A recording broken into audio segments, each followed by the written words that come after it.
ఈ ప్రవచనం పరిశుద్ధ గ్రంథంలో చాలామంది చాలాసార్లు ధ్యానిస్తారు, కానీ కాస్త లోతుగా దేవుడు మనకు అనుగ్రహించిన ఆ శక్తిని బట్టి, పరిశుద్ధాత్మ దేవుడు మనకు సహాయం చేస్తున్న కృపను బట్టి ఆ చరిత్రను, పరిశుద్ధ లేఖనాలను బేరీజు వేసుకుంటూ అసలు ఏంటి ఆ ప్రవచనం ఏంటి, ఆ దర్శన భాగ్యం ఏంటి, అది ఎలా నెరవేరింది, మనం ఆ దర్శనంలో, ఆ ప్రవచనంలో ఏ స్టేజ్లో మనం ఉన్నాం, యేసుక్రీస్తు రాకడకు, రెండవ రాకడకు ఏమాత్రం దూరంలో మనం ఉన్నామనేది గ్రహింపులోనికి తీసుకొస్తాం.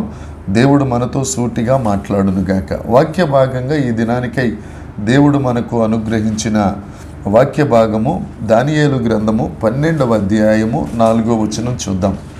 దానియేలు ప్రవచన గ్రంథం 12వ అధ్యాయము 4వ వచనాన్ని మనం చూసుకుందామండి. దానియేలు, నీవు ఈ మాటలను మరుగు చేసి అంత్యకాలము వరకు, అంత్యకాలము, ఇది నోట్ చేయండి, అండర్లైన్ చేయండి, అంత్యకాలము వరకు ఈ గ్రంథమును ముద్రింపుము. చాలామంది నలుదిశలా సంచరించినందున తెలివి అధికమగును. చాలామంది ప్రపంచం నలుమూలలా తిరగటం వలన వారికి తెలివి అధికమగును అని నాతో మాట్లాడు గాబ్రియేలు అను అతడు చెప్పెను.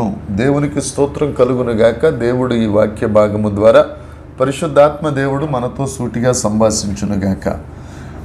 ఈ దానియేలు గ్రంథం 12వ అధ్యాయం 4వ వచనంలో దానియేలు గారికి గాబ్రియేలు అనే దూత చెప్పిన మాట ఏంటి అని అంటే, ఈ సంగతులు మరుగు చేయి, తరువాత ఇవి అంత్యకాలంలో జరుగుతాయి. అయితే నలుదిశలా జనులు సంచరించినందువలన తెలివి అధికమవుతుంది. పాత రోజుల్లో సామెతనే ఉండేది. కొంతమందట తిరిగి చెడిపోయారట, కొంతమంది తిరక్క చెడిపోయారట. ఏ విధంగా అయితేనే తిరిగి తిరగకుండా చెడిపోయారు. అయితే ఇక్కడ తిరగటం వలన తెలివి ఎక్కువ అయిపోతుంది. మనుషులతో కొద్దిగా ఇంటరాక్షన్ ఎక్కువగా ఉండటం వలన తెలివి ఎక్కువ అవుతుంది. అది మనకు సందర్భం కాదు. కానీ దానియేలు గ్రంథం అనేది యుగ సమాప్తి కోసం, అంత్యకాలాల్లో, అంత్య దినాలలో ఏం జరుగుతుంది అనేది దానియేలు ప్రవచన గ్రంథంలో వ్రాయబడింది. పాత నిబంధన గ్రంథంలో చూసుకుంటే దానియేలు గ్రంథం అనేది చాలా ప్రాముఖ్యమైన గ్రంథం. ప్రకటన గ్రంథంలోని చాలా విషయాలు ఈ దానియేలు గ్రంథంలో కూడా మనకు కనబడతాయి. దానియేలు గ్రంథం ఒకటి, జకరియా గ్రంథం ఒకటి, ప్రకటన గ్రంథం, ఇవి ఒకదానికొకటి అనుసంధానమై ఉంటాయి. ఇవన్నీ రెండవ రాకడ గురించి చెప్పబడిన మాటలే. అయితే ఈ దానియేలు గ్రంథంలో 12 అధ్యాయాలు ఉంటాయి. ఈ 12 అధ్యాయాల్లో 1వ అధ్యాయం దగ్గర నుంచి 6వ అధ్యాయం వరకు అక్కడ చారిత్రాత్మక వివరాలు ఉంటాయి. వారు ఎక్కడి నుంచి తీసుకురాబడ్డారు, తర్వాత దానియేలు గారు ఆ 6 అధ్యాయాల్లో దేవుని పక్షాన నిలవబడి రాజులతో ఎలా మాట్లాడే ఈ చరిత్రగా ఉంటుంది. 7వ అధ్యాయం నుంచి 12వ అధ్యాయం వరకు దానియేలు గారు చూసిన దర్శనం, ఒక రకంగా చెప్పాలంటే యేసుక్రీస్తు ప్రభు రెండవ రాకడ గురించి తెలియజేస్తూ వాటిని ముద్రించాలి అని గాబ్రియేల్ చేత చెప్పబడ్డారు. మనం చదివిన వాక్య భాగంలో ఈ మాట ఉంటుంది, వీటిని ముద్రించు. దానియేలు చెప్పిన మాట, ఈ సంగతులను మరుగు చేసి, హీబ్రూ వర్డ్ ఏమంటారంటే మరుగు చేసి అన్నదానికి సతాం అంటే సీల్ వేయి, సీక్రెట్గా ఉంచు, వీటిని మరుగు చెయ్యి అని. అయితే దానియేలు గారికి అనుమానం వచ్చి అడిగేశాడు కూడా, ఎందుకు తండ్రి వీటిని ముద్రేయాలి, ఎందుకు ప్రజలు తెలుసుకోకూడదు, నేను తెలుసుకోవడానికే కాస్తంత కష్టంగా ఉంది, అర్థం కావడం లేదు, జ్ఞానం సరిపోవటం లేదు అని తండ్రిని అడిగితే తండ్రి చెప్పిన మాట ఈ దానియేలు గ్రంథంలోనే ఉంటుంది. నువ్వు ఊరకుండు అని కొంచెం కఠినంగా చెప్పి, నువ్వు ఆగు, ఈ సంగతులు మాత్రం అంత్య దినాలలో చెప్పబడినట్లు వీటిని ముద్రవేయి. అంత్య దినాలలో అంటే ప్రకటన గ్రంథం రాయబడినప్పుడు, ప్రకటన గ్రంథం అది తెరవబడిన గ్రంథం, ఇది ముద్రించబడిన గ్రంథం. ఆ గ్రంథం తెరవబడినప్పుడు ఈ విషయాలన్నీ బయటకు వస్తాయి. దానియేలు అప్పటి వరకు దీనిని ముద్రవేయి అని అన్నారు. అంటే దానియేలు గ్రంథం అర్థం అవ్వాలి అని అంటే ప్రకటన గ్రంథం అనేది మనం ధ్యానించాలి, చదవాలి, తరువాత దానిని గైకోవాలి. ఈ రెండు కలిపి చదివితే తప్ప మనకు ప్రకటన, దానియేలు, జకరియా ఇవి మనకు అవగాహనలోనికి రావు. అయితే దానియేలు గ్రంథాన్ని ఏమంటారంటే మర్మయుక్తమైన గ్రంథము అని అంటారు. మర్మయుక్తమైన గ్రంథం, ది బుక్ ఆఫ్ మిస్టరీస్. దీంట్లో ఎన్నో దర్శనాలు ఉన్నాయి, ప్రవచనాలు ఉన్నాయి. అవి తర్వాత కాలంలో ఎలా నెరవేరాయి అనేది మనం దానియేలు గ్రంథాన్ని ధ్యానించిన, జకరియా గ్రంథాన్ని ధ్యానించిన, ప్రకటన గ్రంథాన్ని ధ్యానించిన ఒళ్ళు గగురు పొడుస్తుందండి. అసలు అన్ని సంవత్సరాల క్రితం దానియేలుకు దేవుడు చూపించిన దర్శనం కానీ ప్రవచనం కానీ అది ఎలా ఇన్ని సంవత్సరాల తర్వాత ఎలా నెరవేరుతుందనేది మనం కాస్త జాగ్రత్తగా మనసు పెట్టి ధ్యానిస్తే ఒళ్ళు జలధరిస్తుంది.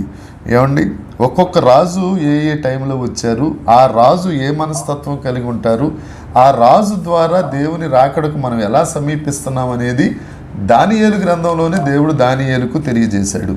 ఏమంటే బైబిల్ గ్రంథం మనిషి రాసిన గ్రంథం కాదని దీన్ని బట్టి మనకు బాగా అవగతం అవుతుంది. ఎందుకంటే మనిషి రాస్తే ఈ అన్ని సంవత్సరాల చరిత్ర, అన్ని రాజుల గురించి, వాళ్ళ టైంలో అది నెరవేరటం గురించి ఏ మనిషి ప్రెడిక్ట్ చేయలేడు, అంచనా వేయలేడు.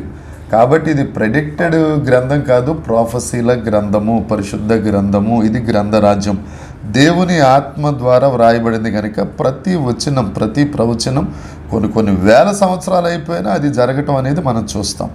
అయితే ఈ దానియేలు గ్రంథంలో దేవుడు అన్నారు, ఈ మాటలన్నీ ముద్రించి సీలువేయి, సతాం సీలువేయి అని అన్నారు. ఎందుకు సీలువేయి అన్నారంటే, మనం ప్రకటన గ్రంథ పరిచయ వాక్కులు మనం ధ్యానిస్తున్నప్పుడు ఈ ప్రకటన గ్రంథాన్ని హీబ్రూ వర్డ్ ఏమన్నారంటే అపోకల్ఫిసిస్ అని అన్నారంటే అన్వెయిలింగ్, తెర తీయబడుట, ముసుగు తొలగించుట అని చెప్పి మనం నేర్చుకున్నాం. ఇలాంటి అద్భుతమైన గ్రంథాల్లో ఒక మంచి విషయం గురించి ఈ దినాన్ని మనం ప్రస్తావించుకుందామండి. క్రీస్తు రాకడ ఎంత సమీపంగా మనం ఉన్నామనేది ఈ సంగతి ద్వారా మనకు తెలుస్తుంది. అయితే బ్రిటిష్ సేవకుడు, బోధకుడు సిఎస్ లూయిస్, మనం ఆయన గురించి 2 రోజులకు ఒకసారన్నా ఆయన గురించి ధ్యానించుకుంటున్నాం. ఎందుకంటే బైబిల్లో ఆయన ఒక రకంగా స్కాలర్స్ ఎవరు ఉండరు, కానీ ఈయన పెద్ద ఆయన స్కాలర్ అని చెప్పుకోవచ్చు. ప్రపంచం ఎప్పుడు అంతమైపోతుందో మనకు తెలియదు, కానీ దాని ఏ సమయంలో యేసుక్రీస్తు ప్రభు రాకడ వస్తాడనేది మాత్రం సూచనల ద్వారా తెలుసుకోవచ్చు అని ఈ సిఎస్ లూయిస్ అన్న ఆయన తన రాతల్లో రాశాడు. అయితే దానియేలు అనే ఈ పుస్తకం పరిశుద్ధ గ్రంథంలో చాలా ప్రాముఖ్యమైనదని చెప్పుకున్నాం. ఈ ప్రవచన గ్రంథాల్లో ఇది ఒకటి. ఇప్పుడు మనం చదువుకున్న ఈ దానియేలు గ్రంథం 12వ అధ్యాయం 4వ వచనము ప్రకారం, దానియేలు నువ్వు ఈ మాటలన్నీ మరుగుపరిచి అంత్యకాలంలో పనికొచ్చేటట్టుగా ముద్ర వేయమన్నాడు. ఏ మాటలు మరుగుపరచాలి అని అంటే, కాస్త చరిత్రలోనికి, ముందు భాగంలోనికి వెళ్ళి మనం చరిత్రను చూసుకుంటూ వద్దాం. దయచేసి జాగ్రత్తగా వినండి. ఇవన్నీ మనకు తెలిసిన విషయాలే, కానీ దేవుడు కొన్ని విషయాలు కొత్తగా దీంట్లో మనకు నేర్పిస్తారు. చరిత్రలోనికి చూసుకుందాం. మీరు బైబిల్ మూసేసినా పర్వాలేదు, జాగ్రత్తగా మనసు పెట్టి వినండి. బబులోను రాజైన నెబుకద్నెజరు ఇజ్రాయేల్ దేశం మీదకి దండెత్తడానికి వచ్చాడు. ఎప్పుడు వచ్చాడు ఆయన? క్రీస్తు పూర్వం 606 సంవత్సరం నుండి 586 సంవత్సరము వరకు ఇంచుమించు 20 సంవత్సరాలు దండెత్తుతానే ఉన్నాడు. ఎక్కడి నుంచి? బబులోను దేశం మీద నుండి యోధా దేశం, ఇజ్రాయేలు దేశం మీదకి దండెత్తి వస్తానే ఉన్నాడు. అయితే ముఖ్యంగా ఆయన కాన్సెప్ట్లు అయితే, ఆయన కాన్సన్ట్రేషన్ అంతా దేని మీద అంటే యెరూషలేము దేవాలయం మీదే. యెరూషలేము దేవాలయము ఈ రోజు లెక్కల ప్రకారం చూసుకుంటే 2.5 లక్షల కోట్లు పడుతుంది. అంత విలువ కలిగింది, అంత వైభవోపేతంగా అది కట్టబడిన దేవాలయం. కాబట్టి దానిని దోచుకోవడానికి క్రీస్తుకు పూర్వం 606 సంవత్సరం నుంచి 586 వరకు 20 సంవత్సరాలు ఆయన దాన్ని దోచుకుంటూ ఉన్నాడు. అయితే ఆ బంగారు, వెండి, ఇత్తడి, కర్రలు ఇవన్నీ దోచుకుంటా ఇజ్రాయేలీలందరినీ గుంపులుగా బానిసలుగా తీసుకెళ్ళాడు ఇజ్రాయేల్ దేశం నుండి బబులోను దేశానికి. ఎలా తీసుకెళ్ళాడు అని అంటే, కరెక్ట్గా ఆ టైం అయితే కాదు, కానీ ఒక సంవత్సరం అటు ఇటు ఉన్న చరిత్రలో లిఖించబడిన దాని ప్రకారం నేను వేసిన లెక్కలను బట్టి చెప్తానండి. ఫస్ట్ గుంపు ఎప్పుడు వెళ్ళారంటే, క్రీస్తుకు పూర్వం 597 సంవత్సరంలో ఫస్ట్ గుంపు ఇజ్రాయేలీలు బానిసలుగా ఈ నెబుకద్నెజరు రాజు తీసుకెళ్ళాడు. తర్వాత రెండవ గుంపు ఎప్పుడు తీసుకెళ్ళాడు అని అంటే, క్రీస్తుకు పూర్వం 587 సంవత్సరం. 597లో మొదటి గ్రూప్ వెళ్ళారు బానిసలుగా. రెండవది 587 సంవత్సరం, 10 సంవత్సరాల తర్వాత. మూడవది 582 సంవత్సరంలో క్రీస్తుకు పూర్వం కొంతమందిని, అంటే ఇంచుమించు ఒక 2000 మందిని, 3000 మందిని, వాళ్ళు కూడా విశేష జ్ఞానం కలిగిన వారిని, సునిశ్చితమైన వివేకం కలిగిన వారిని. ఇది చాలా మీరు జ్ఞాపకం, ఎవరిని పడితే వాళ్ళని ఆయన బానిసలుగా తీసుకెళ్ళలేదు.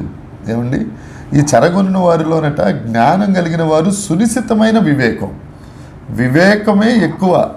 సునిశ్చితమైన వివేకం కలిగిన వారిని ఈయన బానిసలుగా తీసుకెళ్ళి నా కొరకు నా రాజ ఆస్థానంలో వీరు జ్ఞానులుగా ఉండేటట్టుగా వీరిని సిద్ధపరచు అని అష్పెనజు అనే అతనికి వీరందరినీ అప్పగించారు.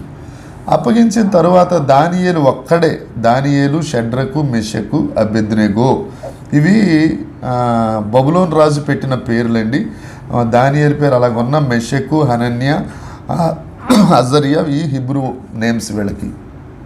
దానియేలు అన్న ఆయన, ఈ షడ్రక్, మేషక్, అబేద్నెగో అన్న ఈ నలుగురు కలిసి ఆ అష్పెనజుకు ఏం చెప్పారంటే, ఈ దేశంలో విగ్రహార్పితమైన భోజనం, రాజు తినే భోజనం మాకొద్దు, మేము వెజిటేరియన్ తింటాం, శాకాహారమే తింటాం. ఓ 10 రోజులు మమ్మల్ని చూడండి, మా ముఖాలు ఏమాత్రం వడలిపోయినట్టుగా నలిగిపోయినట్టుగా ఉంటే మీరు చెప్పినట్టుగా చేస్తాం, మా ముఖాలు ప్రకాశమానంగా ఉంటే మంచిది అని దానియేలు బబులోను విధానాలకు వ్యతిరేకంగా మాట్లాడాడు.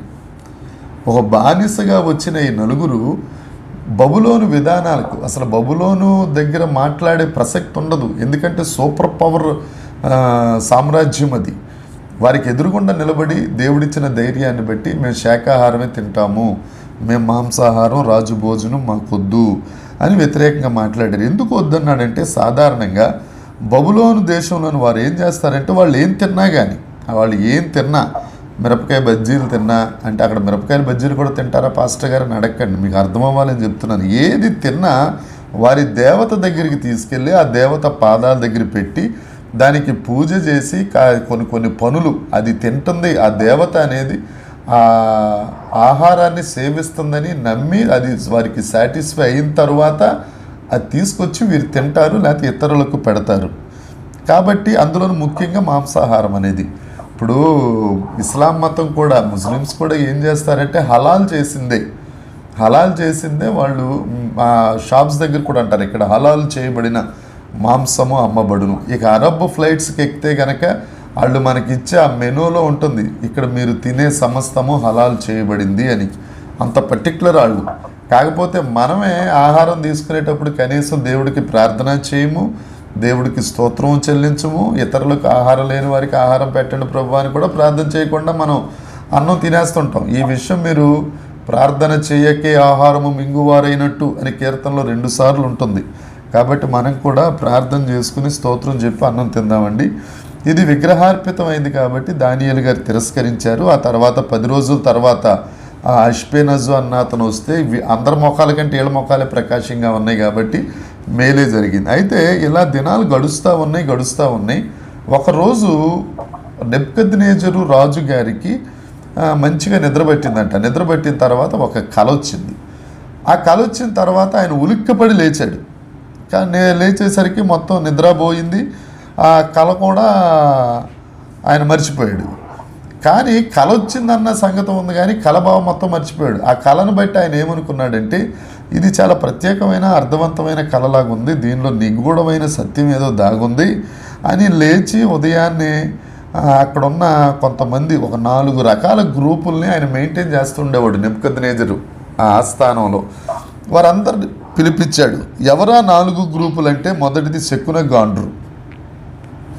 శకునాలు చూసి చేస్తున్న మంచి పనా చెడ్డ పనా, మనకు కూడా ఇక్కడ ఇంటింటికి తిరుగుతారు, సోది చెప్పేవాడు. అలాంటి వాళ్ళు అనమాట శకునగాండ్రు. వాళ్ళని పిలిచాడు. తరువాత మాంత్రికుల్ని పిలిచాడు.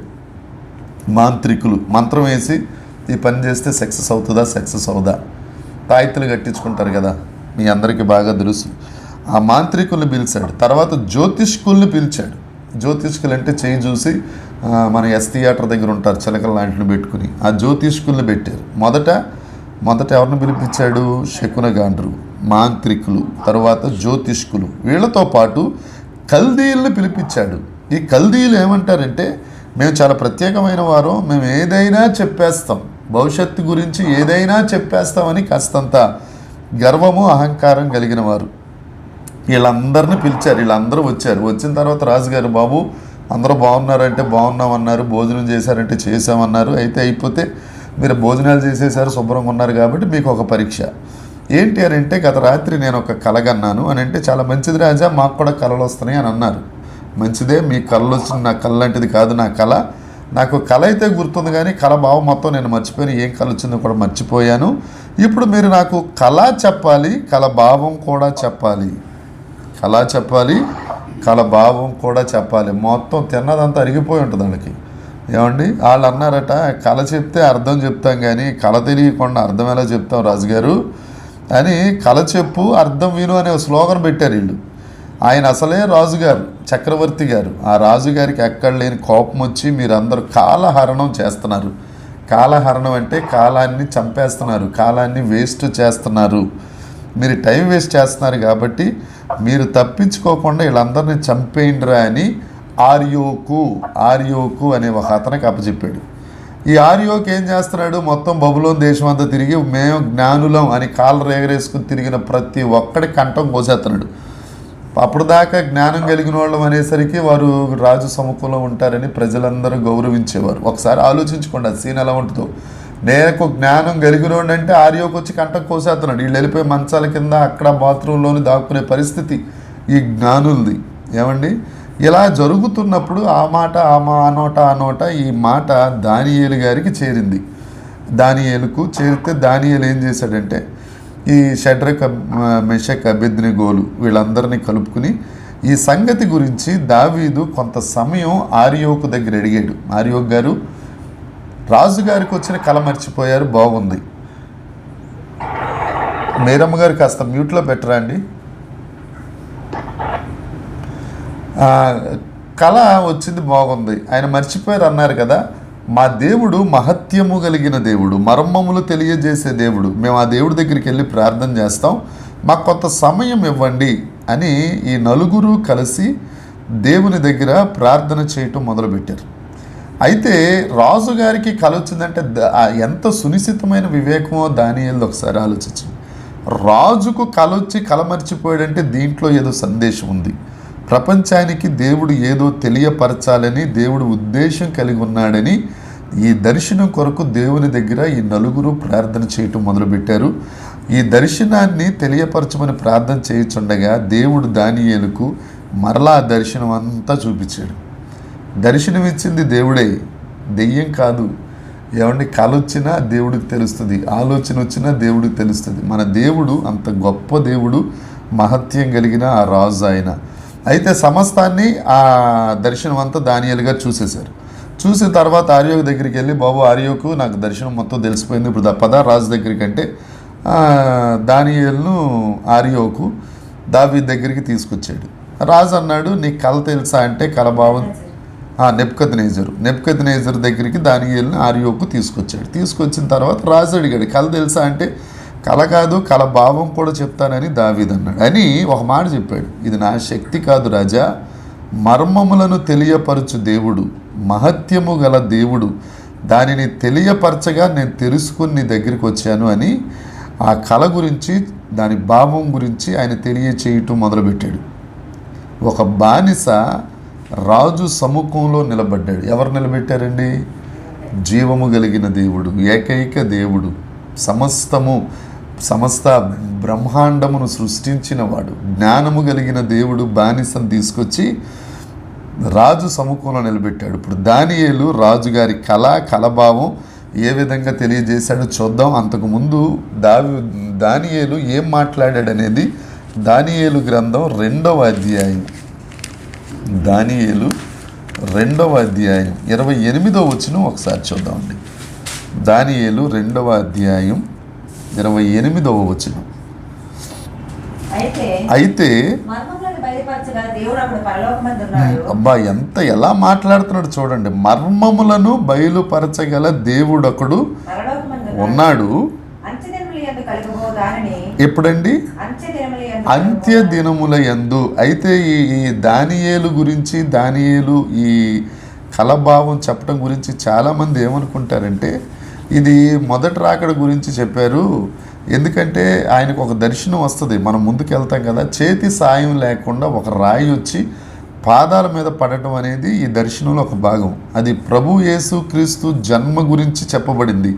కొంతమంది భక్తులు ఏం చెప్తారంటే ఫస్ట్ అడ్వాంట్ అంటారు, యేసుక్రీస్తు ప్రభు మొదటి రాకడ, ఇక్కడ మరియమ్మ గారి గర్భాన్న జన్మించుట అదే రెండవ రాకడగా వారు చెప్తారు. కానీ ఇది తప్పండి. ఇక్కడ క్లియర్గా రాసి ఉంటుంది, అంత్య దినముల యందు కలుగబోవు దానిని రాజుకు నెబుకద్నెజరునకు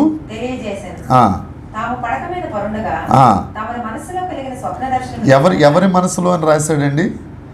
తమరి మనసులో. ఒకవేళ నాకే గనక ప్రార్థన చేసిన తర్వాత రాజుగారికి దర్శనం అంతా నాకు వచ్చేసి నాకు తెలిసిపోయింది అనుకో, నేను భూమి మీద నడవను, కరెంటు స్తంభాల మీద నడుస్తాను. రాజుగారిని సైతం నెబుకద్నెజరా అంటాను నేను. కానీ జ్ఞానం కలిగిన వాళ్ళు, సునిశ్చిత వివేకం కలిగిన వాళ్ళు ఎలా మాట్లాడతారు చూడండి, ఎంత తగ్గింపో చూడండి. దీనికి రాజుని రాజా అని కూడా సంబోధించట్లా, తమరి మనసులో కలిగిన స్వప్న భావములు ఏమనగా ఇది అంత్య దినాల్లో యుగ సమాప్తిలో జరగబోయేది. 29వ వచనం, రాజా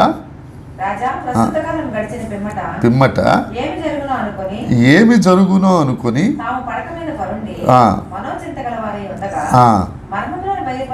మర్మములను బయలుపరచువాడు కలుగబోవు దానిని తమరికి తెలియజేసెను. దేవునికి స్తోత్రం. ఏదేదో జరిగిపోద్దని రాజుగారికి తెలియచేయాలి, లేకపోతే భక్తుడు దావీదుకు దానియేలుకు ఏం తెలియచేయాలని కాదండి, దేవుడే దానియేలుకు తెలియజేసిన దానిని దానియేలు వచ్చి రాజుగారికి తెలియజేస్తున్నాడు. ఎప్పుడైనా అనుమానం వచ్చి రాజుగారు గొప్ప భక్తులు, ఒకవేళ మీరు ఎప్పుడైనా ఒకవేళ ఆలోచిస్తే ఈ దానియేలు గ్రంథం చదివే ఉంటారు కదా, ఈ దర్శన భాగ్యం అనేది దేవుడు నెబుకద్నెజర్ రాజుకి ఎందుకు ఇచ్చాడు? దానియేలుకి ఇవ్వచ్చు కదా. ఏమంటే ఎప్పుడన్నా అనుమానం వచ్చిందా? ఎప్పుడన్నా చదివినప్పుడు రాజుగారికి ఎందుకు వచ్చిందండి? రాజుగారు ఏమన్నా భక్తుడా, లేకపోతే రాజుగారు ఏమన్నా యేసుక్రీస్తు ప్రభుని యెహోవా దేవుణ్ణి సేవించేవాడా? ఆ రాజు అన్య దేవతలుగా పూజించేవాడు. ఈ నెబుకద్నెజర్ రాజు కొద్దిగా గర్వము అహంకారం చాలా ఎక్కువ. ఆ దర్శనం ఏదో దానియేలు భక్తుడు కదా, దానియేలుకి ఇవ్వచ్చు కదండి. ఎప్పుడన్నా ఆలోచించారు ఆ విధంగా? కాకపోతే దేవుడి ప్రణాళికలు చాలా వెరైటీగా ఉంటాయి. దేవుని ప్రణాళికలు చాలా గొప్పగా ఉంటాయి. అవి ఎలా ఉంటాయి ఒకసారి చూద్దాం. ఒకవేళ దానియేలుకి వచ్చిందనుకోండి, దానియేలుకి దర్శనం వస్తే దానియేలు ఆ దర్శనాన్ని పట్టుకుని నేను పాపులర్ అయిపోతానని చెప్పేసి నెబుకద్నెజర్ రాజు దగ్గరికి వెళ్ళి సూపర్ పవర్ నేషన్ అయిన ఆ రాజు దగ్గరికి వెళ్ళి, రాజా దేవుడు నాకు ఇది బయలుపరిచాడు, దేవుడు నాకు ఈ కళ తెలియజేశాడు అని అంటే, నీకు కళ వస్తే నాకేంటిరా, కళ రాకపోతే నాకేంటి, నువ్వు బానిసలాగా ఉండు, ఇప్పుడు నీకు దర్శనం వస్తే నాకేం చేయాలి, నాకేమన్నా కలిసి వస్తుందా, నువ్వేమన్నా మా జాతీయుడివా అని చెప్పి రాజుగారు దానియేలు కళను అసలు పట్టించుకోడు. ఏమండి, అది అసలు ఏమీ లెక్కలోకి కూడా రాదు. అదే నెబుకద్నెజర్కి వచ్చిందనుకోండి, నెబుకద్నెజర్ రాజు అనేవాడు బబులోను దేశమునకు సూపర్ పవర్ కలిగిన నేషన్కి రాజు. ఆయనకు దర్శనం వచ్చింది అని అంటే ప్రపంచం అంతా కొద్దిగా ఒక అటెన్షన్లోనికి వస్తుంది, రాజుగారికి దర్శనం వచ్చిందంట ఏమండి అని ఒక సెన్సేషన్ అయిపోతుంది. దేవుడు ఒక్కొక్కసారి అన్యులకు కూడా దర్శనాలు, ప్రపంచంలో జరగబోయే వాటిని కానీ లేకపోతే కొన్ని దర్శనాలను దేవుడు ఇతర రాజులకు కూడా చూపించడం మొదలుపెట్టాడు. ఫరోకు కూడా ఒక కళ వచ్చింది. ఫరో ఏమంత మంచోడేం కాదండి. ఫరోకు కూడా కళ వచ్చింది. ఏం కళ వచ్చింది ఫరోకి? 7 బలిసిన ఆవులు, 7 బక్క చిక్కిపోయిన ఆవులు. ఈ దర్శనానికి కళభావం ఎవరు చెప్పాల్సి వచ్చిందంటే యోసేపు చెప్పాల్సి వచ్చింది. యోసేపు బానిసై. అప్పుడు యోసేపు చెప్పడం వలన యోసేపు ఏమయ్యాడు? హెచ్చించబడ్డాడు. రాజు తర్వాత రాజు అయిపోయాడు. ఏమండి, కాబట్టి ఇక్కడ కూడా నెబుకద్నెజర్ గారికి కళ వచ్చింది అని అంటే నెబుకద్నెజర్ గారికి కళ రావటం ఒక సెన్సేషన్. అంత సెన్సేషన్ దర్శనానికి అర్థం చెప్పటం దానియేలు ఇంకా సెన్సేషన్. ఆ విధంగా దానియేలును దేవుడు హెచ్చించాడు. ఏమండి, 31వ వచనం చదువుదాం. అదే రెండవ రాజా బ్రహ్మాండమైన ప్రతిమ, గొప్ప ప్రతిమ గ్రేట్ ఇమేజ్ అని ఉంటుందండి ఇంగ్లీష్లో. సెలెం అంటారు, హీబ్రూలో సెలెం. సలాం కాదు, సెలేం. సెలేం అని అంటారా? చదవండి. ఈ గొప్ప ప్రతిమ మహాప్రకాశమును భయంకరమైన రూపము కలదై. ఓ, ఈ గొప్ప ప్రతిమ, ఈ గ్రేట్ ఇమేజ్ మహాప్రకాశం కలిగి నీ ఎదురుగుండా నిలబడింది. జాగ్రత్తగా వినండమ్మా, ఇక్కడి నుంచి ముఖ్యాంశంలోనికి మనం వెళ్తున్నాం. ఆ స్థల మేలిమి స్వచ్ఛమైన బంగారం. ఆ విగ్రహానికి ఒక తల ఉంది. ఇవన్నీ నేను మీకు వీడియో పెట్టినప్పుడు ఈ ఇమేజెస్ అన్ని పెడతాను, అప్పుడు ఇంకా మీకు అర్థమవుతుంది. దాని తల, శిరస్సు స్వచ్ఛమైన బంగారు, భుజములు రొమ్ము వెండి, స్వచ్ఛమైన వెండి. దాని ఉదరము తొడలు ఇత్తడి. ఇప్పుడు 3 చూసామండి. తల బంగారు, రొమ్ము భుజములు వెండి, తొడలు ఉదరం ఇత్తడి, మోకాళ్ళు అని అంటే తొడల కింద మోకాళ్ళ దగ్గర నుంచి పాదాలు వరకు ఇనుము. ఆ పాదాలు కొంత ఇనుము, మట్టి. ఇనుము అంటే అది దేన్నైనా నలగొట్టేస్తుంది. మట్టి ఇనుము అసలు కలవు. ఇనుముకు మట్టి విరోధి. ఇనుముని తీసుకెళ్ళి మట్టిలో పడేసామనుకోండి, తుప్పు పట్టేస్తుంది, పాడైపోద్ది. ఆ 2 కలిపి ఉన్నాయి ఇక్కడ పాదాలు. అయితే ఈ దర్శనం అంతా ఒకసారి మీరు అక్కడికి వెళ్ళిపోండి. నెబుకద్నెజరు సింహాసనము, దానియేలు నిలబడి, వాళ్ళిద్దరి మధ్యన దానియేలు తల బంగారు, తర్వాత భుజములు రొమ్ము వెండి, తర్వాత ఉదరము తొడలు ఇత్తడి, దాని మోకాళ్ళ దగ్గర నుంచి కింద వరకు మడిమల వరకు ఆ కాళ్ళు ఇనుము, పాదాలు సగం మట్టి సగం ఇనుము అని చెప్తా ఉంటే నాకు వచ్చిన దర్శనం ఉన్నట్టు జిరాక్స్ లాగా ట్రూ ట్రాన్స్లేషన్ అన్నట్టు ఈ కుర్రోడు చెప్పేస్తున్నాడని ఆయన ముఖం వెలిగిపోతూ ఉంది. రాజుగారి ముఖం రాత్రి కలంతా పగలు చూపించేస్తున్నాడు ఈయన. ఏమండి, దానియేలు ఉన్నదన్నట్టుగా చూపించేసరికి రాజుగారు నాట్యం చేయడం మొదలుపెట్టాడట. సరిగ్గా నేను చూసిన దర్శనం, నేను చూసిన కళ మక్కి చెప్తారు కదా కొంతమంది, సినిమాకి వెళ్ళి వచ్చిన తర్వాత మక్కి దింపేసేవారు అంటారు కదా. మక్కి దానియేలు గారు దేవుని కృపచేత దింపేశాడు. ఆ తర్వాత ఈ దర్శనం అంతా అయిపోయిన తర్వాత రాజా ఓ పర్వతం దగ్గర నుంచి, ఆ కింద ఉంటుందండి ఆ మాట, మా మట్టిదై ఉండేను 34 వచ్చిన చేతి సహాయం లేక తీయబడిన ఒక రాయి పాదాల మీద పడగా బ్రహ్మాండమైన గొప్ప ప్రతిమ, గ్రేట్ ఇమేజ్, ప్రకాశం కలిగిన ఇమేజ్ తుత్తినీలు అయిపోయిందంట. చిన్న రాయి. తర్వాత ఆ రాయి ఏమైపోయింది? పెద్ద కొండ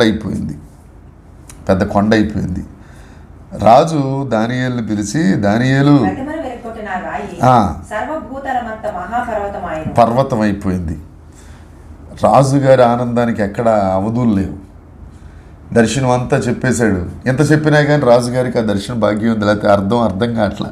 మళ్ళీ రాజు, నేను అనుకుంటాను, నా ఊహా చిత్రం, రాజు ఆ సింహాసనం దిగొచ్చి దానియేలు భుజాల మీద వేసి, దానియేలు చక్కగా చిరు మందహాసం అంటారు కదా రాజా భాషలో, జాగ్రత్తగా అలా నవ్వుతూ, దానియేలు అంతా బాగా చెప్పాడు. దానియేల ఈ దర్శన యొక్క అర్థం కూడా, అసలు కళ భావం ఏంటో కూడా నువ్వు నాకు తెలియచేయవా అని అడిగితే, దానియేలు, రాజా మీరు సకల వైభవంతో సూపర్ పవర్గా మీరు పరిపాలన చేస్తున్నారు అని దర్శన యొక్క భావాన్ని ఆ కిందకి చదువుకుంటూ వెళ్తే తెలుస్తుందండి. తర్వాత ఇప్పుడు టైం లేదు కాబట్టి తర్వాత మీకు టైం ఉంటే చదవండి. ఆ శిరస్సు భాగం స్వచ్ఛమైన బంగారు చేయబడినది. ఆ తల, ఆ శిరస్సు మీరే. ఆ తర్వాత రొమ్ములు, చేతులు వెండి, ఇత్తడి. తర్వాత వాటి విలువలను బట్టి మీకున్నంత స్టాండర్డ్స్ మీకు తర్వాత వచ్చే ప్రభుత్వాలకు లేదు కానీ రాజా. తర్వాత వెండి లాంటి వారు వస్తారు, తర్వాత ఇక అంతకంటే తక్కువ విలువలు కలిగిన ఇత్తడి లాంటి వాళ్ళు వస్తారు. తర్వాత అందరినీ కొంతకాలం అయిన తర్వాత అందరినీ నలగొట్టి అందరినీ ఇబ్బంది పెట్టే ఇనుము వస్తుంది. ఆ చివరి కాలంలో, ఈ పాదాల దగ్గర చివరి కాలంలో ఒకరికొకరికి పొసగని, అంటే ఇనుము మట్టి కలవ కదండి, ఒకరికొకరికి పొసగని గందరగోళ పరిస్థితులు, గొడవలు ఉన్న ఒక ప్రభుత్వం వస్తుంది. ఆ తర్వాత చేయి రాయి వస్తుంది అని ఈ దర్శనాన్ని గురించి చెప్పటం మొదలుపెట్టాడు. అయితే ఇక్కడ మీకు చెప్పొచ్చేది ఏంటంటే, దర్శనం చూసిన నెబుకద్నెజరు రాజుకు కూడా బబులోను సామ్రాజ్యం తరువాతకి ఏ సామ్రాజ్యం వస్తుందనేది తెలీదు. మనకు కూడా తెలియదు కదండి. ఇప్పుడు 8:30 అవుతుంది, టైము 9 అవుతుంది, 10 గంటలకి ఏమవుతుందో మనకేం తెలుస్తుంది. కానీ భవిష్యత్ జ్ఞానం కలిగిన సర్వజ్ఞాని అయిన గొప్ప దేవుడైన యేసుక్రీస్తు ప్రభువుకి సమస్తం తెలుసు. నా ఆఖరి శ్వాస ఎప్పుడో కూడా, అది ఎక్కడో కూడా, అది ఎలాగో కూడా దేవుడు ఆల్రెడీ చూసేశాడు. నియమింపబడిన దినములలో ఒక్కటైనను కాక మునిపే మన దినాలను లెక్కించిన గొప్ప దేవుడు. గొప్ప విషయం ఏంటంటే నెబుకద్నెజరు రాజుకు కల వచ్చినప్పుడు తెలియదు, కానీ కల రాకపోయినా పరిశుద్ధ గ్రంథాన్ని నువ్వు ధ్యానించగలిగితే నీకు సమస్తం తెలిసిపోద్ది. దేవునికి స్తోత్రం కలుగునుగాక. హల్లెలూయా, హల్లెలూయా. ఆ బబులోను సామ్రాజ్యం దగ్గర నుండి యేసుక్రీస్తు ప్రభు రెండవ రాకడ వరకు ఈ దర్శనంలో దేవుడు నెబుకద్నెజరు రాజుకి చూపించేశాడు. దేవునికి స్తోత్రం. ఉన్న చోట దేవునికి హృదయపూర్వకంగా చెప్పండి. ఒక దర్శనంలో దేవుడు బబులోను దగ్గర నుంచి రాకడ సూచనలు ఎలా ఉంటాయి అనేది నెబుకద్నెజరుకి చెప్పాడు, దానియేలుకు వివరించాడు. దానియేలు ద్వారా దేవుడు, పరిశుద్ధాత్మ దేవుడు మనకి వివరిస్తున్నాడు. అయితే ఈ దర్శన భాగ్యం చెప్పేసరికి ఏమైపోయిందో తెలుసా అండి? 46 వచనం ఒకసారి చదవండి.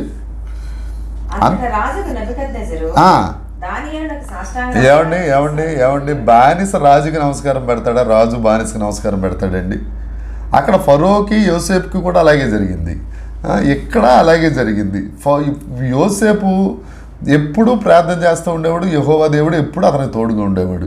ఈ దానియేలు గారు ఎప్పుడూ ప్రార్థన చేస్తూ ఉండేవాడు, దానియేలుకు మర్మాలను బయలుపరిచి దేవుడు తోడుగా ఉన్నాడు. దీన్ని బట్టి దేవుడు నాతో మాట్లాడిన మాట, మనం ఎప్పుడూ ప్రార్థన చేస్తూ ఉంటే రాజులు మనకు సాష్టాంగపడతారు. ఇష్టం ఉంటే మీరున్న చోట ఆమేన్ అని చెప్పండి. దేవునికి స్తోత్రం. ప్రార్థన చేద్దాం. ప్రార్థన చేస్తే దేవుడు సహాయం చేస్తాడు. తర్వాత సామ్రాజ్య నేతలు మనకి సాష్టాంగపడతారు. తర్వాత అంతేకాదు, ఆ 47వ వచనంలో కూడా చూస్తే ఏమంటాడంటే, దానియేలుతో నువ్వు జ్ఞానవంతుడవు అని అతని సంస్థానంలో దానియేలుని నెబుకద్నెజరు హెచ్చించాడు. అయితే దానియేలు ఎంత మంచోడో తెలుసా అండి? క్రీస్తు మనసు కలిగిన వాడు. దానియేలును హెచ్చించాడు. సరే, నేను ఒక్కడే హెచ్చిస్తే సరిపోద్దులే అనుకున్నాడు దానియేలు. దానియేలుతో పాటు ప్రార్థన చేసిన 3 కూడా తీసుకొచ్చాడు ఇక్కడికి. రాజా నేను ఒక్కడే కాదు, నాతో పాటు వీళ్ళు 3 ప్రార్థన చేశారు, మొత్తం 4 కలిసి ప్రార్థన చేశాం రాజా అని వీరికి కూడా హెచ్చింపబడిన స్థానములలో వారిని దేవుడు అక్కడ నిలబెట్టాడు. ఏమంటే ఇక్కడితో ఈ దర్శనం అయిపోయింది. అయితే ఈ దర్శనం యొక్క సూచన ఈ రాకడకు ఏ విధంగా సూచనగా ఉందనేది మనం వాక్యాన్ని, చరిత్రని బేరీజు వేసుకుంటూ వెళ్దాం. తల అనేది బబులోను సామ్రాజ్యం అని చెప్పుకున్నాం. అయితే ఈ నెబుకద్నెజరు గురించి, బబులోను రాజుల గురించి ఇర్మియా గ్రంథంలో, దానియేలు గ్రంథంలో వీరి పేర్లు ఎక్కువగా కనబడతాయి. ఇర్మియా గారు ఎప్పటికప్పుడు బబులోను రాజు వచ్చి, నెబుకద్నెజరు రాజు వచ్చి మిమ్మల్ని చెరకు తీసుకెళ్ళిపోతాడు, అయినా 70 సంవత్సరాలు అయిన తర్వాత మీరు విడిపించబడతారని ఇర్మియా చెప్పాడు. దానియేలు గారు ఎలాగో ఆ కాలంలో ఉన్నాడు కాబట్టి చెప్పాడు. అయితే హిజ్కేల్లో అక్కడక్కడ ఈ బబులోను రాజుల యొక్క పేర్లు కనబడతాయి. ఆ పేర్లు తీసుకుని ఆ టైం లైన్ చూసుకుంటే ఒక విషయం మనకి దేవుడు మాట్లాడతాడు. చూద్దాం. మొదటి రాజుగారి పేరేంటి అని అంటే నెబోషెలెజరు. మొదటి బబులోను రాజు పేరు నెబోషెలెజరు. ఈ రాజుగారు క్రీస్తుకు పూర్వం 626 సంవత్సరంలో ఉన్నారు. 600 అంటే నెబుకద్నెజరు ముందు రాజు నెబోషెలెజరు. నోరు తిరగట్లేదు నాకు కూడా. రెండవ రాజుగారు క్రీస్తు పూర్వం 606 సంవత్సరంలో వచ్చారు. ఆయన నెబుకద్నెజరు రెండవ రాజు. మూడవ రాజు ఎబిల్ మెరోదక్. ఈయన 562 సంవత్సరం క్రీస్తుకు పూర్వం 560, ఒక 2 సంవత్సరాలే పరిపాలన చేశాడు. తరువాత నాలుగవ రాజు నెర్సల్ షెరోబర్. ఈయన 560 నుంచి 556 వరకు ఈయన ఉన్నారు. ఈయన తరువాత బెల్షెజ్జరు. ఈ పేరు మనం వింటాం, ఈ పేరు సుపరిచితమే. బెల్షెజ్జరు, మెనే టెకెల్ ఉపారిసిన్. విచిత్రం ఏంటంటే నెబుకద్నెజరు టైంలో దానియేలు ఉన్నాడు, వీళ్ళందరి టైంలో ఉన్నారు. బెల్షెజ్జర్ టైంలో కూడా ఈయన ఉన్నాడు. మొత్తం ఈ 5 రాజులు బబులోను సామ్రాజ్యమును విస్తరించారు. వీరితో బబులోను సామ్రాజ్యం పూర్తయిపోద్ది. ఎవరితో? బెల్షస్సర్తో ఆ కలభావం చెప్పిన తర్వాత ఇక నువ్వు చచ్చిపోతావు అని దానియేలు గారు బెల్షస్సర్తో చెప్పగానే ఆ రాత్రే మాదీయ పారసిక రాజులు వచ్చి చంపేస్తారు. అక్కడితో ఆ బబులోను సామ్రాజ్యం యొక్క చరిత్ర క్లోజ్. ఏమంటే 556 నుండి 539 వరకు ఈ నెబుకద్నెజర్ గారు ఏం చేశాడంటే ఈ బబులోను సామ్రాజ్యాన్ని బంగారం సామ్రాజ్యంగా చేశాడు. ఇక్కడ బంగారం అనే దానికి అసలు విలువ ఉండేది కాదు. ఇంకొకటి నెబుకద్నెజరు ఇప్పుడు ఈ బబులోను సామ్రాజ్యం ఎక్కడుందంటే ప్రస్తుతం ఇరాకే. అప్పుడు బబులోను సామ్రాజ్యం ఇరాక్లో కూడా మంచి అద్భుతమైన ప్రదేశాలు ఉంటాయి. అక్కడట హ్యాంగింగ్ గార్డెన్స్ ఉండేట. ఇప్పుడు మన చిల్డ్రన్ పార్క్ ఉందంటే భూమి మీద ఉంది. ఇరాక్లో నెబుకద్నెజర్ గారు ఉన్నప్పుడు అది గాల్లో ఏలాడుతున్న గార్డెన్స్ని ఆయన తయారు చేశాడట. వాటి చూడడానికే చాలామంది వెళ్ళారట. నెబుకద్నెజర్ గారు కట్టించినవి ఎప్పటికీ కూడా బ్రిటిష్ మ్యూజియంలో లండన్లో ఒక బబిలోనియన్ క్రానికల్ అని ఒక ట్యాబ్లెట్ ఉంటుంది. ట్యాబ్లెట్ అంటే మింగే ట్యాబ్లెట్ కాదు, ఒక రాతి పలక. దాని మీద నెబుకద్నెజర్ గారు రాసిన ఘనమైన కార్యాలన్నిటి గురించి దాని మీద రాయబడి ఉంటుంది. సద్దాం హుస్సేన్ అందరికీ తెలుసు అనుకుంటా. సద్దాం హుస్సేన్ ఆయన గారు బాత్రూము లేకపోతే దాన్ని ఏమంటారు, షీట్ ఏమంటారు, బాత్రూమ్ షీట్ కూడా బంగారమే. కమోడ్ బంగారం, అది అంతా బంగారమే. ఈ నెబుకద్నెజర్ రాజు ఎలా బంగారం సంపాదించాడో ఇంకా ఆత్మ ఉండి సద్దాం హుస్సేన్ లాంటి తర్వాత ఉరిదీసి చంపేశారు అనుకోండి. మొత్తానికి ఇరాక్ ప్యాలెస్లో కానీ వాటిల్లో ఈ బంగారం ఎక్కువగా ఉంటుంది. అయితే ఒక విచిత్రమైన సంగతి ఇక్కడ చెప్తానండి. విచిత్రమైంది. నెబుకద్నెజరు యెరూషలేము మీద దండెత్తి సమస్తాన్ని దోచుకొని వెళ్ళిన తరువాత, ఇది దానియేలు గ్రంథంలో కూడా ఉంటుంది. నెబుకద్నెజర్ గారు యెరూషలేముని మొత్తం దోచేసుకుని వెళ్ళిపోయిన తర్వాత ఈ నెబుకద్నెజర్ రాజు కాస్తంత గర్వం వచ్చి ఒక 7 సంవత్సరాలు మానవ మనసుకు దూరం అయిపోయి, అంటే మానవులకు దూరం అయిపోయి అరణ్యంలోకి వెళ్ళిపోయి పశువు మనసు కలిగి గడ్డి మేసాడు. చాలామంది చరిత్రకారులు ఏమంటారంటే ఇదంతా అబద్ధం, మనిషి ఎందుకు గడ్డి మేస్తాడు, మరి బైబుల్ అతి చేస్తుంది, రాజు గడ్డి మేయటం ఏంటి అని చెప్పి చాలామంది వేళాకోళం చేసిన రాతలు కూడా ఉన్నాయి. అయితే ఆ రాతలు పట్టుకొని కొంతమంది పరిశోధనలు చేశారు. ఆ పరిశోధనలు చేస్తే క్రీస్తుకు పూర్వం 582 సంవత్సరం నుంచి క్రీస్తుకు పూర్వం 587 సంవత్సరం వరకు ఈ రాజుగారు ఎప్పుడు వచ్చారు? 606లో వచ్చారు. క్రీస్తుకు పూర్వం 582 నుంచి 587 అంటే ఒక ఇంచుమించు ఒక 7 సంవత్సరాల దగ్గర నెబుకద్నెజరు రాజు బబులోను చరిత్రలో కనపడ్డాడు. మళ్ళీ ఎప్పుడు కనపడతాడంటే 587లో కనపడతాడు. ఒక 7 సంవత్సరాలు ఒక గ్యాప్ వచ్చింది. ఎందుకు వచ్చింది అని అంటే ఈయన గారు ఆ 7 సంవత్సరాలు రాజ్యంలో కనపడలే. ఈయన ఒక్క మాట మాట్లాడలే. మరి ఎక్కడున్నాడు? అరణ్యంలో ఉన్నాడు. అదే బైబిల్ చెప్పింది. ఆఖరికి కొంతమంది సైకలాజికల్ డిజార్డర్ అని మెడికల్ వైద్య శాస్త్రంలో కూడా దీని గురించి ఉందట. దాన్ని ఏమంటారంటే బ్రయోన్ట్రోపీ అంటారట. నేను చదివిందండి, ఆ మాట కూడా కరెక్ట్గా పలికానో లేదో తెలియదు కానీ బ్రయోన్ట్రోపీ అనే డిసీజ్ అంట ఈ రాజుగారికి వచ్చింది.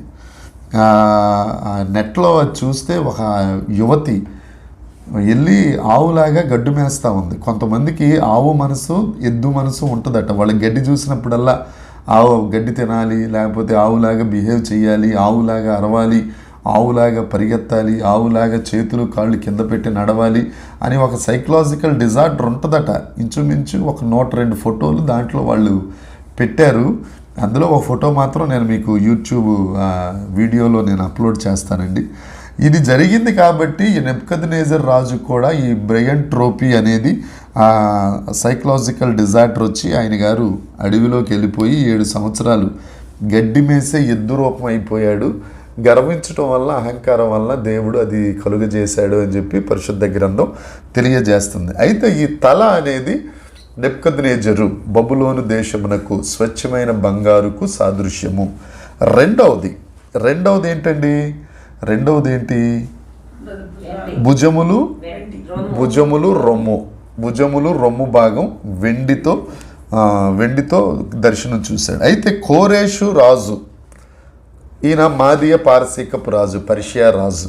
ఈ కోరేషు గురించి, సైరస్, ఇంగ్లీష్లో సైరస్ అంటారు, ఈ కోరేషు రాజు గురించి పరిశుద్ధ గ్రంథం కూడా చాలా మంచిగా ఆయన్ను చూపిస్తుంది. పరిశుద్ధ గ్రంథం దేవుడు కూడా ఈయన ఏమంటాడంటే నా సేవకుడు అంటాడు కోరేషుని. ఎందుకంటే ఈ కోరేషు ఆ బబులోను దేశంలో ఉన్న ఈ యూదా జనాంగాన్ని అంతటిని మీరు మీ ఇష్టమై యెరూషలేముకి వెళ్ళిపోతానంటే వెళ్ళిపోండి అని యెరూషలేము దేవాలయం దగ్గర నుంచి బబులోను రాజు అయిన నెబుకద్నెజరు రాజు ఏ బంగారు, వెండి, ఇత్తడి, కర్రలు ఏదైతే తీసుకొచ్చాడో వాటన్నిటినీ సేకరించి మరలా వారికి ఇచ్చి యెరూషలేముకి పంపించేసారట. అంత మంచి రాజు. ఆఖరికి బంగారు ప్లేట్లు కూడా తీసుకొచ్చారంట వాళ్ళు. ఈయన అవి కూడా పంపించేశాడంటండి. అంత మంచి రాజు ఇతను. దేవునికి కూడా ఇష్టడే. ఏమండి? అయితే వీళ్ళు ఎప్పటి నుంచి ఉన్నారు అని అంటే 539 క్రీస్తు పూర్వం 539 నుంచి 331వ సంవత్సరం క్రీస్తుకు పూర్వం వరకు వీరు పరిపాలన చేశారు. అప్పుడు కూడా మాదియ పారసీక అనేది మంచి సువర్ణ యుగం లాంటిది.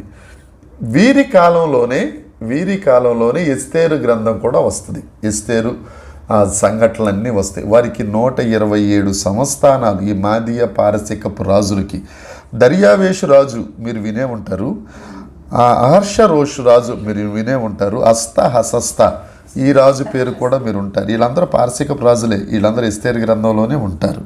అయితే గొప్ప విచిత్రం ఏంటి అని అంటే ఈ భారతదేశం గురించి ఎస్తేరు గ్రంథంలో 2 సార్లు ఉంటుంది. ఎస్తేరు 1వ అధ్యాయం 1వ వచనం, 8వ అధ్యాయం 9వ వచనం. హిందూ దేశం అని తెలుగులో ఉంటుంది. ఇంగ్లీష్ వెర్షన్స్ చూస్తే ఇండియా అని ఉంటుంది. జాగ్రత్తగా చాలామంది హిందూ దేశం అంటే పిచ్చిగా ఏదేదో మన దేశం ఎందుకు వస్తారు అని చెప్పి కొంతమంది తలమాసిన వాళ్ళు, తల మీద ఇంటికలు లేనోళ్ళు అంటే మీకు అర్థం ఉంటుంది. సగమే ఉంటుంది తల, వాళ్ళకి పిలకలాంటిది. వాళ్ళందరూ అంటారు హిందూ దేశం అనేది మీరు వాదిస్తారని ఇంగ్లీష్లో ఇండియా అని రాశారు. ఏమండి? అక్కడ ఉంటుంది ఇది ఈరాన్. బబులోని దేశం ఇరాక్ అయితే ఇది ఈరాన్. అక్కడ ఎస్తేరు గారి సమాధి కూడా ఉంది. మీరు ఎప్పుడన్నా ఈరాన్ వెళ్తే అక్కడ చూడొచ్చు. తరువాత మూడవది చూడండి, ఆ దర్శనానికి దేవుడు ఎంత ప్రాముఖ్యత ఇచ్చాడు. మొదటిది తల, రెండవది రొమ్ము, భుజములు, మూడవది తొడలు, ఉదరం. ఇది ఇత్తడి. అయితే పారసీకులు 331 వరకు ప్రభుత్వం చేశారు. దీనిని గ్రీకు సామ్రాజ్యము అని అంటారు. ఈ ఇత్తడి గ్రీకు సామ్రాజ్యం. తొడలు, ఉదర భాగం ఆ ప్రతిమకు. అయితే గ్రీకు రాజుల పేరు గ్రంథస్థం చేయబడలేదని గ్రేకీల రాజు అని రాసి ఉంటుందండి. గ్రేకీల రాజు అని బైబిల్లో రాయబడి ఉంటుంది. ఎక్కడుందో పాస్టర్ గారు అంటే చదివి చెప్పండి. మేరీ టీచర్ గారు క్విజ్ పెట్టినప్పుడు ఇదొక ప్రశ్న. హెస్కేల్ నేను చెప్పింది అదే. ఈ రాజుల పేర్లు అక్కడ ఉంటాయి. గ్రేకీల రాజు ఎవరో ఆయన అంటే Alexander the great. Philip II పుట్టిన కుమారుడు, అరిస్టాటిల్ గారి శిష్యుడు. ఈయన 33వ సంవత్సరంలోనే మొత్తం ప్రపంచాన్ని యావత్తును జయించేశాడు. 331 నుంచి 168వ సంవత్సరం వరకు క్రీస్తుకు పూర్వం ఈ తొడలు ఉదర భాగం ఇత్తడి సామ్రాజ్యం ప్రపంచాన్ని ఏలుబడి చేశారు. అయితే ఈయన గారు ఈ అలెగ్జాండర్ ద గ్రేట్ భారతదేశంలో అడుగుపెట్టి నార్త్ ఇండియాని జయించుకుని వెళ్ళిపోతున్నప్పుడు ఒక దోమ పుట్టింది. ఎందుకంటే అప్పటికి కూడా ఈ మలేరియా దోమలు ఉన్నాయి. క్రీస్తుకు పూర్వం 168వ సంవత్సరంలో భారతదేశంలో దోమలు ఉన్నాయి. చాలా నవ్వుకున్నాను ఈ మాట నేను. అంటే మనకు శుభ్రత బాగా ఎక్కువ. పాపం అలెగ్జాండర్ చక్రవర్తి గారిని ఆ దోమ కుట్టేసరికి ఆయన చచ్చిపోయింది. ఇక్కడ ఒక చిన్న 3 మాటలు చెప్పి ముందుకెళ్ళిపోదామండి. అలెగ్జాండర్ చచ్చిపోతాడు అనగా చచ్చిపోకముందు కూడా సముద్రం దగ్గరికి వెళ్ళి ఆయన ఒక మాట అనేవాడట, సముద్రమా నువ్వు భూమి అయి ఉంటే నిన్ను కూడా నేను జయించేసేవాడిని. అయితే ఈ దోమ కుట్టి చచ్చిపోయేటప్పుడు ఈయన మిలిటరీ అధికారిని పిలిచి మిలిటరీ అధికారి గారికి 3 పనులు చెప్పాడట. నా ఆఖరి కోరిక తీర్చు మిలిటరీ అధికారి అని. ఏంటి ఆ 3 కోరికలు అంటే, మొదటిది, నా దగ్గర ఉన్న డాక్టర్లు అందరూ నా దగ్గర ఎంతమంది అయితే నా ఈ శరీరానికి దోమ కుట్టిన దానికి మలేరియా తగ్గిపోవాలని వైద్యం చేస్తున్నారో ఈ వైద్యులు మాత్రమే నా శవపేటికను మొయ్యాలి, నా సమాధి పెట్టెను మొయ్యాలి, మొదటిది. రెండవది, ఈ సమాధి పెట్టి వెళ్తున్నంతసేపు రోడ్ల మీద సమాధుల దొడ్డికి తీసుకెళ్తారు కదండి, ఆ సమాధుల దొడ్డికి తీసుకెళ్తున్నంతసేపు నేను సంపాదించిన బంగారు, వెండి, వజ్రాలు, మణులు, మాణిక్యాలు అన్నీ చల్లాలి, నా సమాధి పెట్టి వెనకాల చల్లాలి. ఇప్పుడు ఏదన్నా శవపేటికి వెళ్తూ ఉంటే అదేదో రథం అంటారు, ఏం రథం అది, మహాప్రస్థానం అనే రథం వెళ్తూ ఉంటే చిల్లర చల్లుతారు. ఎందుకంటే మన దగ్గర బంగారు గింగారు దాచుకుంటాం కానీ జల్లం కదా, చిల్లర చల్లుతాం. ఇది అక్కడ అలెగ్జాండర్ గారు అలవాటు చేసిన సాంప్రదాయం, ఇది చల్లండి. మూడవది, ఈ శవపెట్టుకు, సమాధి పెట్టుకు కుడివైపున ఒక పెద్ద రంధ్రం, ఎడమ వైపున రంధ్రం పెట్టి నా చేతులు బయటికి పెట్టండి, ఇది మోస్తున్నప్పుడు నా చేతులు అటు ఇటు ఊగుతూ ఉండాలి అని 3 కండిషన్స్ పెట్టాడు మిలిటరీ అధికారికి. మిలిటరీ అధికారికి ఏం అర్థం కాక, రాజా ఏమనుకోవద్దు, మీరు బాధలో ఉన్నారు, ఎందుకు ఈ 3 కోరికలు అని అంటే చెప్తానని చెప్పి వివరించడం మొదలుపెట్టాడు. ఎందుకంటే ఇంతమంది వైద్యులు నా చుట్టూ ఉన్నా నన్ను వాళ్ళు బ్రతికించలేకపోతున్నారు. బ్రతికించడం అనేది వైద్యుల వల్ల కాదు, దేవుడి వలననే సాధ్యము. దేవుడే బ్రతికించగలడు. వీరు బాగు చేస్తారు కానీ బ్రతికించేది మాత్రం దేవుడే. మీరు ఆమెనట్లేదు, ఏమండి, బ్రతికించేది దేవుడే అని చెప్పాడు మొదటిది. రెండవది, మరి డబ్బులు బంగారు ఎందుకు ఇస్రాలి అని అంటే ఇంత బంగారు సంపాదించి ఇన్ని చేసినా కానీ ఈ బంగారం కానీ డబ్బు కానీ వెండి కానీ నా ప్రాణాన్ని కాపాడలేకపోయింది. ప్రాణాన్ని కాపాడేది డబ్బు కాదు, దేవుడే అని రెండవది. మూడవది, మరి చేతులు ఎందుకు బయట పెట్టాలి రాజా అని అంటే ఉట్టి చేతులతో వచ్చాను, ఉట్టి చేతులతో వెళ్ళిపోతున్నాను, మన వెంట ఏమీ రావు అని చెప్పమన్నాడు. అలెగ్జాండర్ ది గ్రేట్ అని నేనైతే ఒప్పుకోను కానీ గ్రేట్ వర్డ్స్ మాత్రం ఆఖరి టైంలో చెప్పాడు. అందుని బట్టి ఈయన కాస్త గ్రేట్ అని మనం చెప్పొచ్చు. ఈయన గ్రేట్ కాదు, మన దేవుడే గ్రేట్. కాకపోతే మంచి మాటలు, దేవుని సువార్తకు సంబంధించిన మాటలు చెప్పాడు. ఏంటి, వైద్యులు బతికించలేరు, డబ్బులు బతికించలేవు, ఏమీ తేలేదు, ఏం పట్టుకెళ్ళాం. ఇది తెలిస్తే డబ్బు మీద ఆశ అనేది ఉండదు. దేవునికి స్తోత్రం. ఇది ఇత్తడి. ఇక నాలుగవది మోకాళ్ళు, అది ఇనుము, ఉక్కు. ఇదేంటంటే రోమా సామ్రాజ్యం. ఇనుము దేన్నైనా చెతకు కొడుతుంది, దేన్నైనా నలగొడుతుంది, కరుకుగా ఉంటుంది. రోమా సామ్రాజ్యం కూడా చాలా కరుకైనది. ఇది ఎప్పటి నుంచి అనంటే క్రీస్తుకు పూర్వం 168వ సంవత్సరం నుంచి క్రీస్తు శకం, యేసు ప్రభువు కూడా ఈ టైంలోనే పుట్టాడు, రోమా సామ్రాజ్య టైంలోనే. మోకాళ్ళ దగ్గర నుంచి కింద వరకు ఇనుము నలగగొట్టబడుతున్న టైంలో నలుగిన వారిని, విరిగిన వారిని విడిపించడానికి వచ్చిన రారాజు యేసుక్రీస్తు ప్రభు. అందుకని ఆయన ఈ టైంలో వచ్చారు. ఏమండి, అందుకనే చరిత్ర ఎంత కష్టపడి సేకరించి ఎందుకు చెప్తున్నాను అని అంటే మంచి నిగూఢమైన సత్యాలు ఉంటాయి, మనం ఏరుకోవాలి అంతే. ముత్యాలు ఏరుకున్నట్టు ఏరుకోవాలి. ఈ రోమా సామ్రాజ్యం క్రీస్తుకు పూర్వం 168 నుంచి క్రీస్తు శకం 476 వరకు 1000 సంవత్సరాల దగ్గర 500 సంవత్సరాలు ప్రత్యక్షంగా వీరు పరిపాలించారు. 500 సంవత్సరాలు పరోక్షంగా వీరి ఇన్ఫ్లుయెన్స్ అందరి మీద ఉంది. ఈ సామ్రాజ్య కాలంలో యేసయ్య పుట్టారు చెప్పాను కదండి. మొట్టమొదటి రాజు జూలియస్ సీజర్. నేను ఫోటో కూడా పెడతాను, ఆయన ఫోటో చూడొచ్చు మీరు. చాలా మంచి రాజు జూలియస్ సీజర్. ఈ జూలియస్ సీజర్ ఏం చేశారంటే రోమన్ రిపబ్లిక్ అంటే చిన్న దేశాన్ని రోమన్ సామ్రాజ్యంగా చేశాడు. ఈయన ఎంత విస్తరించాడు చూడండి, ఎంత యుద్ధవీరుడు అంటే ఇతను. అద్భుతం అనమాట యుద్ధం చేయటం విషయంలో. ఏమండి, ఈ జూలియస్ సీజర్ గురించి నేను చాలాసార్లు ప్రసంగాల్లో చెప్తూ ఉంటాను. ఎందుకంటే ఇతను వెన్నుపోటుతో చచ్చిపోయాడు. ఇతను వెనకాలే ఒక ఆయన ఉండేవాడు, బ్రోటస్ అని, చాలా నమ్మకస్తుడు, చాలా నమ్మాడు ఈ జూలియస్ సీజర్. ఈ నమ్మినోడే వెన్నుపోటు పొడి చేసి చంపేస్తే లాస్ట్ స్టేట్మెంట్ ఈ జూలియస్ సీజర్ ఇచ్చింది ఏంటంటే, నేను చచ్చిపోతున్నానని చెప్పి బాధపడట్లేదు రాబాయ్, నువ్వు చంపేసినందుకు, నీ చేతిలో చచ్చిపోతున్నందుకు నేను బాధపడుతున్నానని చెప్పి ప్రాణం విడిచేశాడు. అయితే ఈ జూలియస్ సీజర్కి ఒక మేనలుడు ఒక ఆయన ఉన్నారు, సీజర్ అగస్టిస్. ఇతని పేరు బైబిల్లో కూడా ఉంటుంది. ఎక్కడ ఉంటుందో చెప్పాలి మేరమ్మ గారు, ఇవన్నీ మీకు క్విజ్ క్వశ్చన్స్. ఈ జూలియస్ సీజర్ అన్న ఆయన మన బైబిల్ గ్రంథంలో కూడా ఉంటాడు. ఈ రోమన్ సామ్రాజ్యపు చక్రవర్తి ఇతను జూలియస్ సీజర్కి మేనల్లుడైన కొడుకులా పెంచాడు. ఇది ఎక్కడుంటుందనంటే ఇది లూకాసు వార్త 2వ అధ్యాయంలో కైసరు ఔగుస్తు అని ఉంటుంది దీని పేరు, కైసర్ ఔగుస్తు. ఎందుకంటే ఈయన ప్రజాసంఖ్య రాయించాలి అని అన్నప్పుడు ప్రపంచం అంతటా అందరి పేర్లు, యేసుక్రీస్తు పుడుతున్నాడు కాబట్టి ప్రపంచ జనాభా పేర్లు లెక్కించాలి అని, ప్రజాసంఖ్య రాయించాలి అని ప్రతిపాదించిన రాజు కైసర్ ఔగుస్తు. అతని పేరే సీజర్ అగస్టిన్. అయితే వీళ్ళు ఉక్కు సామ్రాజ్యం అండి. ఎలాంటి వారినైనా వీళ్ళు అణిచేస్తారు, బానిసలుగా చేస్తారు, సిలువేసేస్తారు, సింహాలకు ఆహారంగా వేసేస్తారు.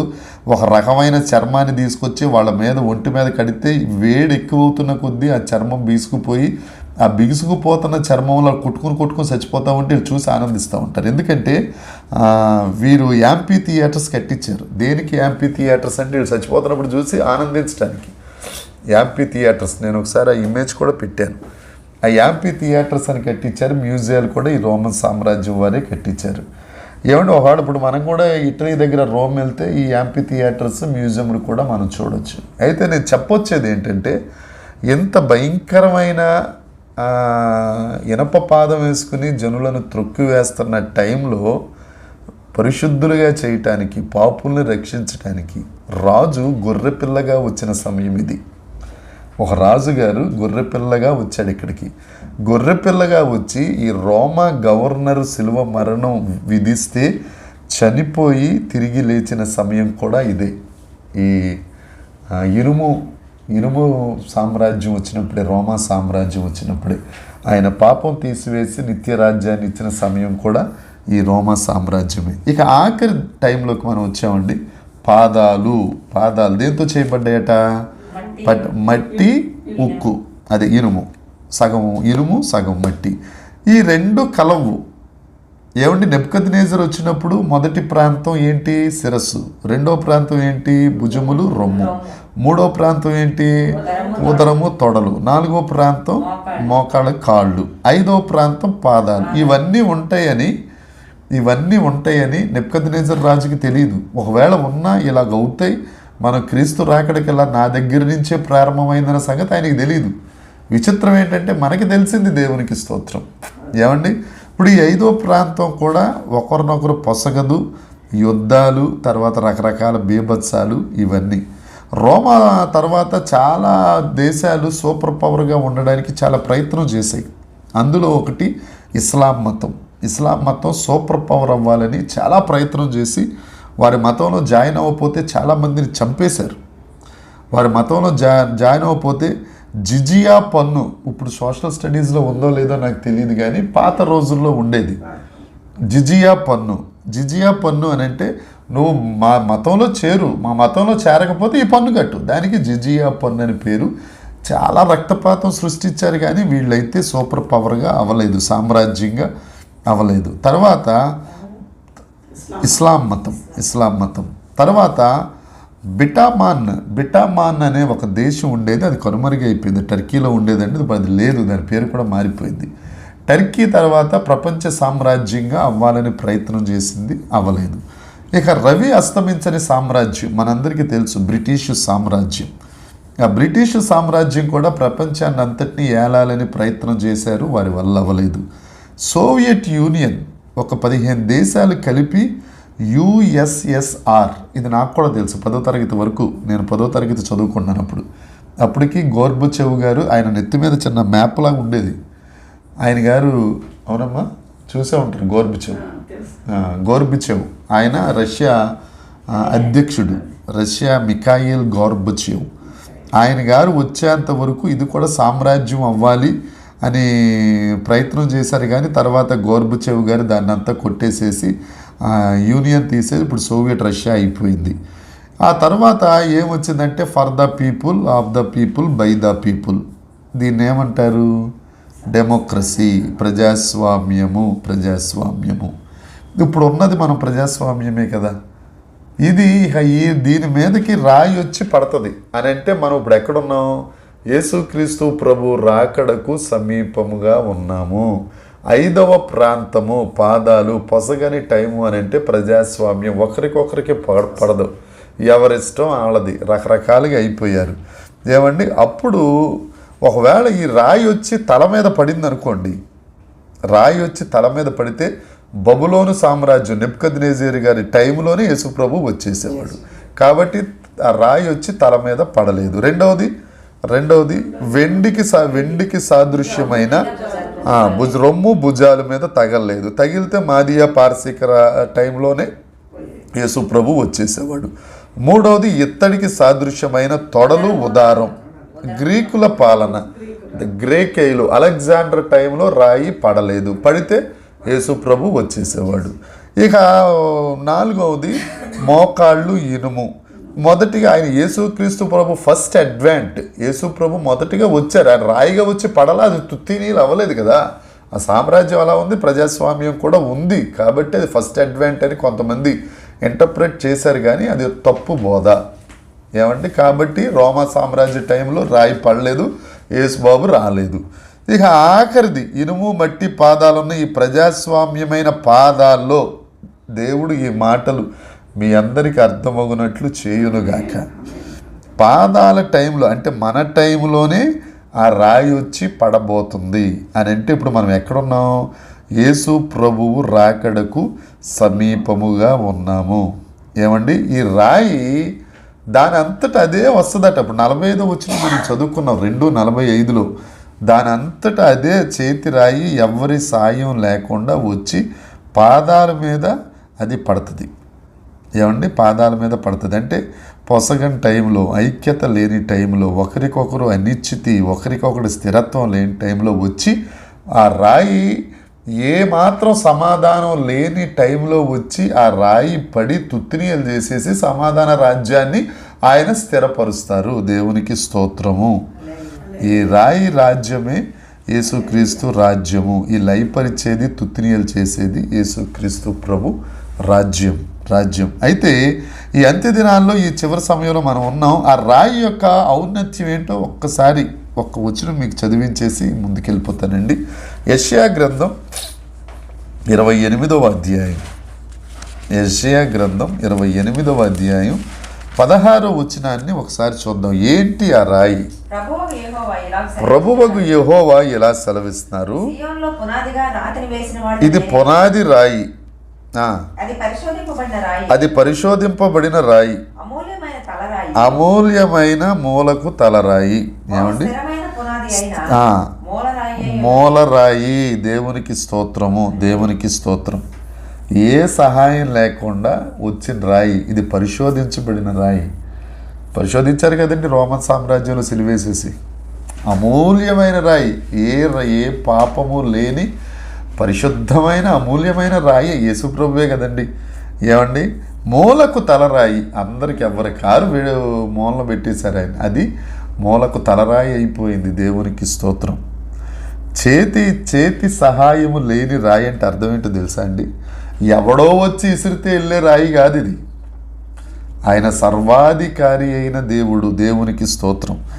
ఏ చేతి సహాయం లేకుండా, ఏమండి, ఎవరి సహాయ సహకారాలు లేకుండా ఆయనే వస్తాడు. ఎందుకంటే సర్వాధికారి ఆయనే. ఆయన ఇష్టమైన టైంలో, ఇష్టమైన సమయంలో ఎప్పుడు తుత్తినీయలు చేయాలంటే ఆయన ఇష్ట ప్రకారం, ఆయన అధికార ప్రకారం వస్తాడు, పడగొడతాడు, తుత్తినీయలు చేస్తాడు. సమాధానం లేని దానిని తీసేసి సమాధానం కలిగిన ఒక రాజుగా, సమాధానం కలిగిన ఒక రాజ్యంగా దేవుడు చేస్తాడు. ఇక్కడ ఒక విషయం అండి, ఫస్ట్ అడ్వాంట్ యేసుక్రీస్తు ప్రభు భూమి మీదకి వచ్చినప్పుడు కూడా పురుష సాయం లేకుండా వచ్చాడు ఆయన. ఆమేన్. పురుష సాయం లేదు, పరిశుద్ధాత్మ సాయం. సర్వాధికారి అయిన దేవుడు కన్యకకు పురుషుడు సాయం లేకుండా పుట్టాడు ఆయన. రెండోసారి వచ్చినప్పుడు కూడా ఎవరి సహాయం లేకుండానే వస్తాడు. కాబట్టి అప్పుడు పరిశుద్ధమైన రాయి, అమూల్యమైన రాయి. మూడవది మూలకు తలరాయి ఆయనే. దేవునికి స్తోత్రం. ఆఖరి అంటారు, ముగించిన పాస్ట్ అనుకోకండి, చాలా అవసరమైన మాట కాబట్టి చెప్తున్నారు. 2 కొరింథీ పత్రిక ఒకసారి తీద్దాం.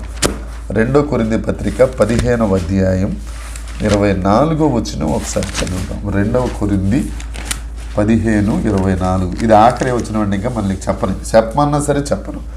దేవునికి స్తోత్రం. అటు తర్వాత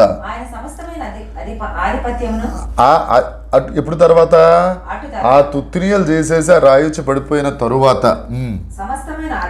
సమస్తమైన ఆధిపత్యం, అధికారం కొట్టేసేసి దేవుడు అప్పగిస్తాడు. దేవా ఇదిగో నాయన, నా రక్తం చేత కొనబడిన రాజ్యం ఇది ప్రభువా, సంఘం ఇది ప్రభు అయిన తండ్రి దేవుడికి ఆయన అప్పగించబోతున్నారు. అప్పుడు అంతం. దేవునికి స్తోత్రం. ఇది రాకడ యొక్క సూచనలు 2వ భాగము. దేవునికి స్తోత్రము, దేవునికి స్తోత్రము. అర్థమైన వారందరూ గట్టిగా దేవునికి స్తోత్రాలు చెల్లిద్దామండి. హల్లెలూయా, హల్లెలూయా.